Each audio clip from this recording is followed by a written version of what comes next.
മുഖ്യമന്ത്രി പിണറായി വിജയനെതിരെ സിപിഎം സംസ്ഥാന സെക്രട്ടേറിയറ്റിൽ വിമർശനമെന്ന പുതിയ വാർത്തയിലേക്ക് ആദ്യം ബിസി നിയമന സമവായത്തിൽ PM ശ്രീക്ക് സമാനമായ തിരിച്ചടി ഉണ്ടാകുമെന്ന് നേതാക്കൾ കുറ്റപ്പെടുത്തി.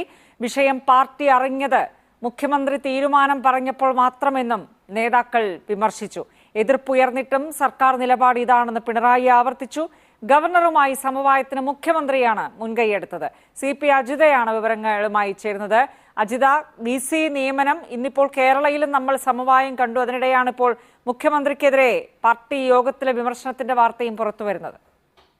രജനി, KTU ഡിജിറ്റൽ സർവകലാശാല VC നിയമനത്തിൽ സംസ്ഥാന സർക്കാരും ഗവർണറും സമവായത്തിലെത്തിയ സാഹചര്യം രാഷ്ട്രീയ വൃത്തങ്ങളെ പോലും അമ്പരപ്പിച്ചിരുന്നു. ലോക്ഭവൻ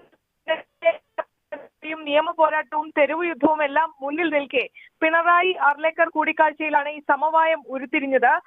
സാങ്കേതിക സർവകലാശാല VC ആയി സിസ തോമസിനെയും ഡിജിറ്റൽ സർവകലാശാല VC ആയി